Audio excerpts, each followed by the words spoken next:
dear friends, welcome back to my YouTube channel.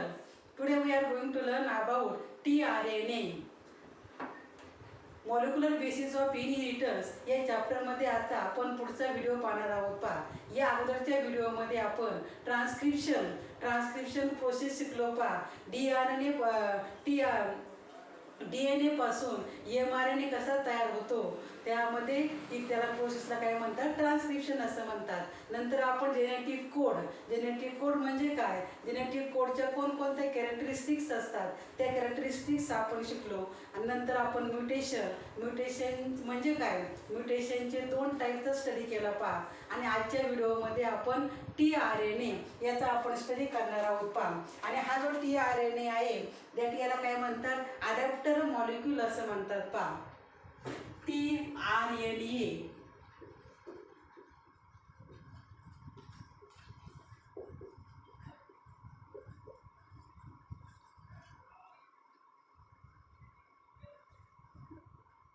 हा जो tRNA आहे, tRNA त्याचे ट्रान्सफर RNA. आपल्या RNAचे 3 टाईप आहे. नॉन जेनेटिक RNAचे टाईप आहे. त्यामध्ये आपण mRNA फर्स्ट आहे, सेकंड आहे rRNA, रायबोसोमल RNA, आणि तिसरा टाईप आहे tRNA. tRNA that is called as a transfer RNA. याला काय म्हणायचं, ट्रान्सफर RNA असं म्हणतात. पहा, हा जो tRNA आहे याला अडॅप्टर मॉलिक्यूल असं म्हणतात. पहा, आता बघ तुम्हाला माहिती आहे याच्यामध्ये या अगोदर आपण ट्रान्सक्रिप्शन शिकलो. पहा, ट्रान्सक्रिप्शनमध्ये आपण शिकलो हा जो डबल स्टँडर्ड DNA आहे, हा डबल स्टँडर्ड DNA आहे. पहा, आणि या डबल स्टँडर्ड DNA पासून सिंगल स्टँडर्ड काय होतो, mRNA तयार होतो. पहा, या सिंगल स्टँडर्ड डबल RNA त्याच्यापासून आपल्याला हा mRNA आपण तयार होतो, आपण शिकलो. त्यामध्ये आता हे जे tRNA आहे, या tRNA कसं आहे, त्याचं स्ट्रक्चर कसं आहे ते आता याच्यामध्ये आपण शिकणार आहोत. पहा, आता हा जो डबल स्टँडर्ड DNA आहे याच्यामध्ये काय असते, प्रोटीनची इन्फॉर्मेशन असते. पहा, या अगोदर हा जो डबल स्टँडर्ड DNA आहे यामध्ये 2 स्ट्रँड असतात आणि या 2 स्ट्रँड असतात डबल स्टँडर्ड DNA.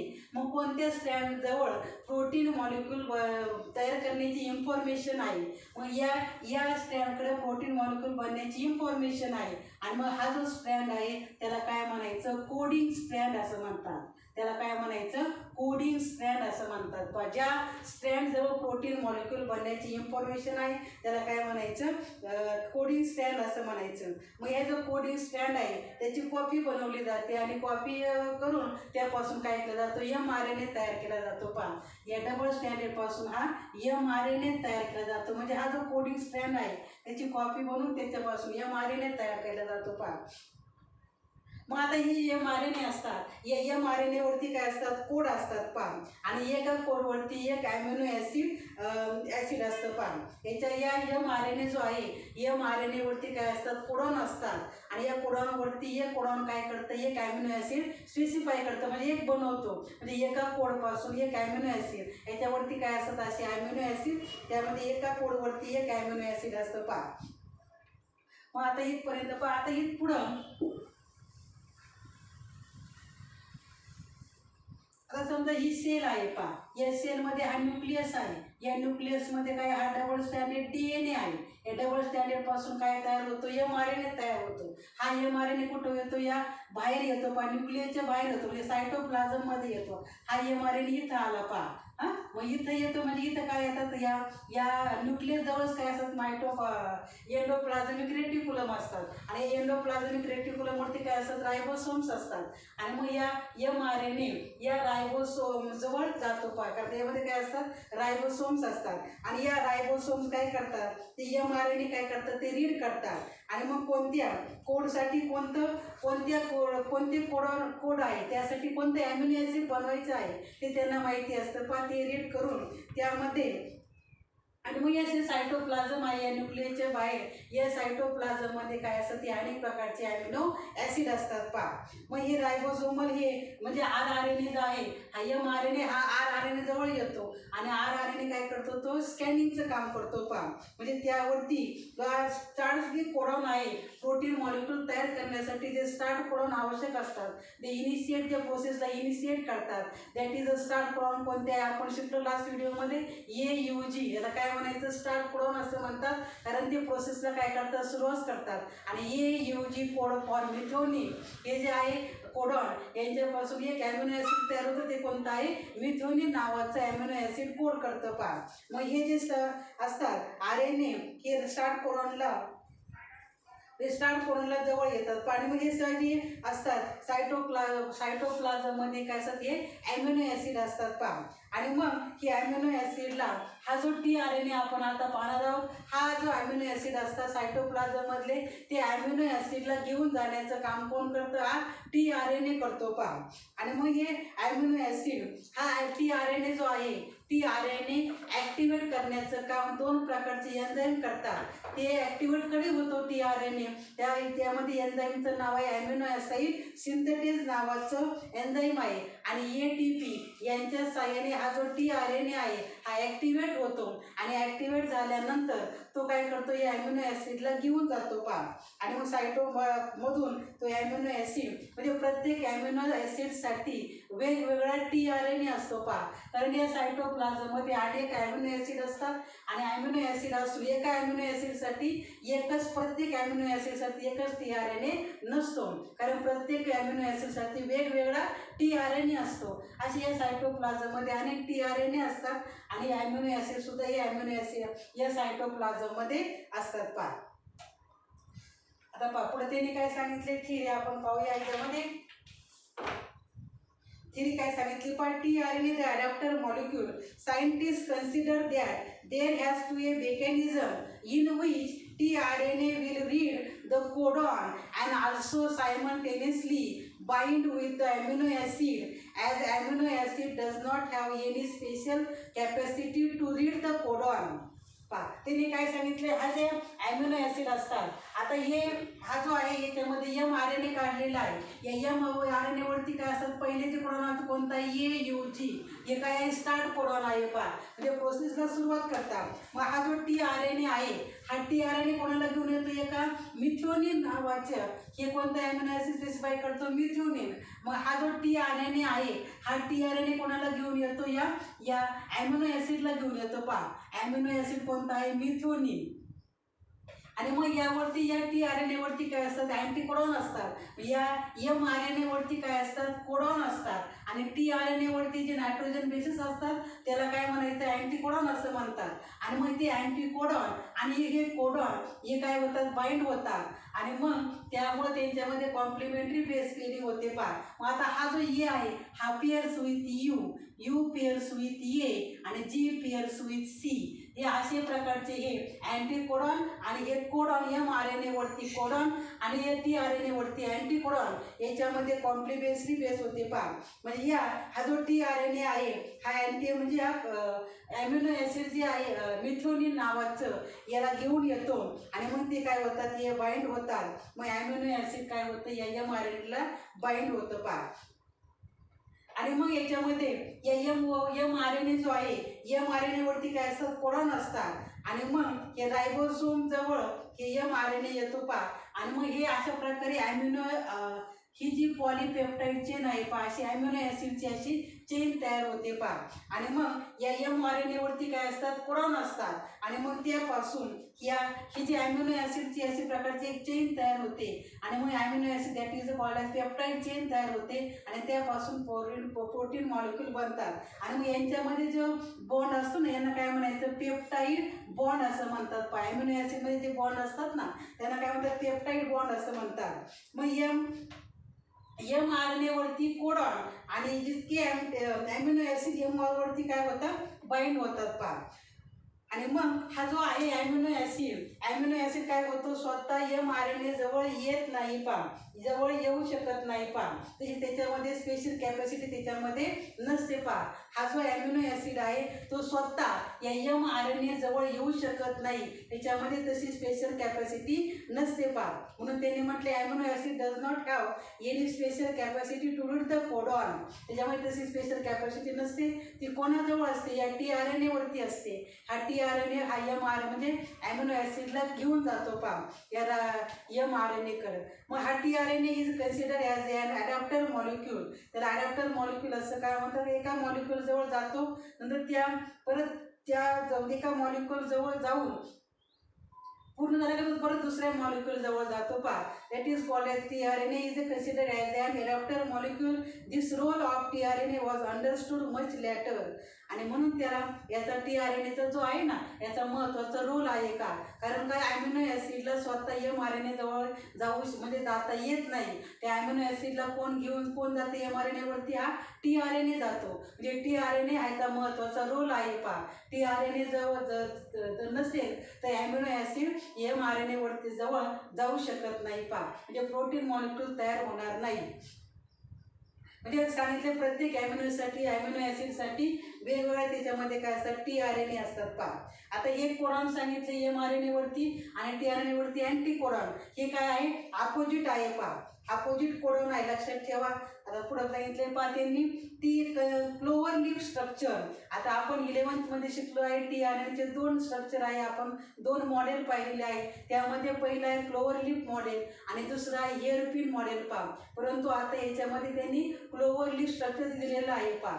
क्लोवर म्हणजे काय, लवंग कसं असतं, त्यामध्ये असा देठ असतो पहा आणि वरती असे 2-4 असे फुलं असतात पहा. 4 याच्यामध्ये असे फुलं असतात पहा.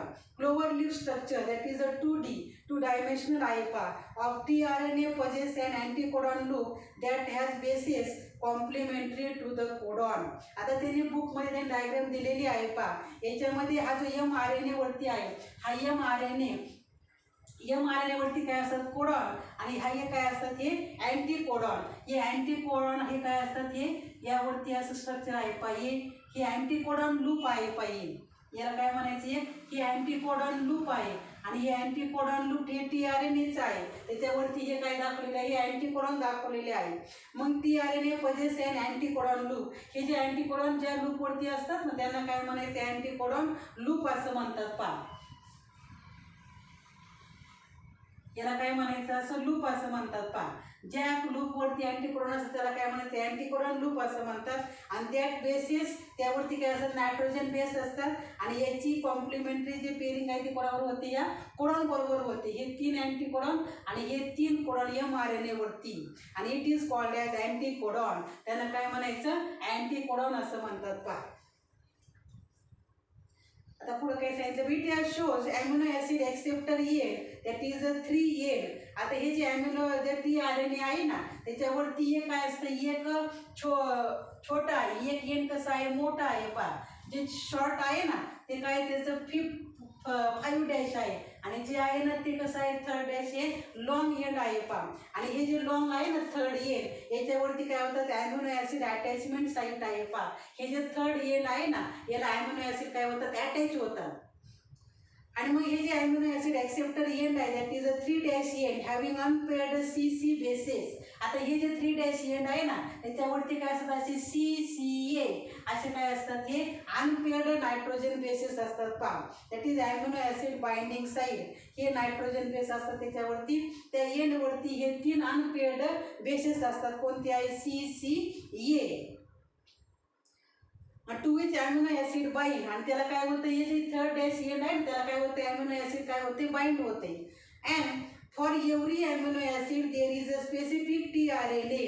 तुम्हाला मगाशी सांगितले प्रत्येक या सायटोप्लाझममध्ये अनेक ॲमिनो ॲसिड असतात आणि अनेक tRNA पण असतात. प्रत्येक ॲमिनो ॲसिडसाठी वेगवेगळा tRNA असतो पहा. मिथ्योनिनसाठी वेगळा, नंतर अॅलेनिनसाठी वेगळा, असे प्रत्येक ॲमिनो ॲसिडसाठी वेगवेगळा tRNA या सायटोप्लाझममध्ये असतो पहा. मग for every amino acid there is a specific tRNA. पुढं पहा, इनिशिएटर tRNA. याला इनिशिएटर tRNA का म्हणायचं, कारण ही जी प्रोसेस आहे त्याला इनिशिएट करण्याचं काम हा tRNA करतो. ही स्पेसिफिक फॉर मिथ्योनिन. म्हणजे हा जो tRNA आहे तो tRNA कोणाला घेऊन येतो अगोदर, या ॲमिनो ॲसिड कोणता आहे, मिथ्योनिन. याला सुरुवातीला घेऊन आलं की प्रोसेसला काय होते, सुरुवात होते पहा. कारण प्रत्येक प्रोटीनसाठी पहिले प्रत्येक प्रोटीन जर मॉलिक्यूल तयार करायचा असेल तर प्रत्येक प्रोटीनसाठी ॲमिनो ॲसिड कोणता आहे, मिथ्योनिनच आहे. जर मिथ्योनिन असेल तरच काय होते, पुढची प्रोसेस काय होते, सुरुवात होते. आणि जर मिथ्योनिन जर नसेल तर जो प्रोटीन मॉलिक्यूल तयार होईल तो काय होतोय, डॅमेज प्रोटीन मॉलिक्यूल तयार होऊ शकतो का. म्हणजे प्रत्येक प्रोटीनसाठी पहिला ॲमिनो ॲसिड कोणता आहे, मिथ्योनिनच असेल पहा. नाहीतर मग ते नसेल तर प्रॉपर त्याच्यामध्ये काय होते, प्रोटीन मॉलिक्यूल तयार होत नाही. म्हणून त्याला म्हटले initiator tRNA is a specific for methionine. There are no tRNA for stop codon. Stop codon तुम्हाला माहिती आहे, 3 स्टॉप कोडॉन आहे पहा. त्यामध्ये UAA, UAG आणि UGA हे स्टॉप कोडॉन असतात. त्यासाठी कोणते ॲमिनो ॲसिड त्याच्यामध्ये स्पेसिफाय होत नाही. म्हणून there are no tRNA for stop codon. आणि in the actual structure the tRNA molecule looks like inverted L, that is a 3D. आता जर आपण ॲक्च्युअल स्ट्रक्चर जर पाहिलं, आपण बुकमध्ये डायग्राम दिलेली आहे पहा. त्याच्यामध्ये सेकंड डायग्राम जी आहे ना ती 3D स्ट्रक्चरची डायग्राम आहे पहा. टीआरएनए जे ॲक्च्युअल स्ट्रक्चर जर आपण पाहिलं टीआरएनएचं तर लुक्स लाईक इन्व्हर्टेड L. कसं आहे, L उलटा आहे, इन्व्हर्टेड आहे पहा. आपण कसा काढतो, हा असा काढतो पहा, परंतु हा कसा आहे, इन्व्हर्टेड L आहे पहा, असा उलटा आहे. ॲक्च्युअल स्ट्रक्चर कसं आहे, टीआरएनएचं इन्व्हर्टेड L आहे पहा. That is a 3D structure असं म्हणतंय. आणि मग क्लोव्हरली स्ट्रक्चर जे आहे ते कसं आहे, 2D आहे, 2 डायमेन्शनल आहे. आणि हे 3 डायमेन्शनल आहे पहा स्ट्रक्चर. तर अशा प्रकारे हा जो टीआरएनए आहे, ह्या tRNA it is called as adapter molecule त्याला म्हणतात पहा. हे आपण पाहिले, कारण हा प्रोटीन आपण पुढची जी प्रोसेस पाहणार आहोत ट्रान्सलेशन, या ट्रान्सलेशन या प्रोसेससाठी हा जो टीआरएनए आहे हा महत्त्वाचा घटक आहे पहा. कारण हा जो टीआरएनए आहे हा ॲमिनो ॲसिडला mRNA जवळ घेऊन जातो. कारण ॲमिनो ॲसिडला स्वतः mRNA जवळ जाऊ शकत नाही. त्यासाठी त्यामध्ये ॲमिनो ॲसिड तशी त्या स्पेशल कॅपॅसिटी नसते mRNA जवळ जाण्याची. आणि म्हणून या ॲमिनो ॲसिडला, प्रत्येक ॲमिनो ॲसिडला हा टीआरएनए mRNA जवळ घेऊन जातो. आणि मग पुढे काय होते, ट्रान्सलेशनची प्रोसेस आहे पहा. आणि म्हणून या ट्रान्सलेशन आपण पुढे पाहणार आहोत. ट्रान्सलेशन प्रोसेस पाहिली या चॅप्टरमध्ये जे महत्त्वाचे जे पॉईंट आहे ते बरेच आपले कव्हर होतील पहा. यामध्ये ट्रान्सक्रिप्शन, ट्रान्सलेशन, जेनेटिक कोड हे महत्त्वाचे टॉपिक आहे पहा. यावरती जे बोर्ड एक्झाम असेल त्या बोर्ड एक्झाममध्ये ह्या टॉपिकवरती बऱ्याच वेळा क्वेश्चन विचारले जातात पहा. ट्रान्सक्रिप्शन, ट्रान्सलेशन आणि जेनेटिक कोड. नंतर आपण पुढे पाहणार आहोत लॅक ऑफ एरॉन, हे सुद्धा महत्त्वाचा घटक आहे पहा. तर अशा प्रकारे आपण हा जो टीआरएनए आहे या ट्रान्सलेशन प्रोसेसला सुरुवात होण्याच्या अगोदर हा जो टीआरएनए मॉलिक्यूल आहे त्याचा आपण स्टडी केला पहा. त्याला ॲडॅप्टर मॉलिक्यूल असं का, मग त्याचा काय रोल आहे महत्त्वाचा ते आपण शिकलो. तर आता पुढच्या व्हिडिओमध्ये आपण नेक्स्ट व्हिडिओ ज्यावेळेला असेल त्यावेळेला आपण ट्रान्सलेशन या प्रोसेसला आपण सुरुवात करणार आहे. तर तुम्हाला हा जर व्हिडिओ आवडला असेल तर व्हिडिओला लाईक करा आणि चॅनलला सबस्क्राईब करा. थँक्यू.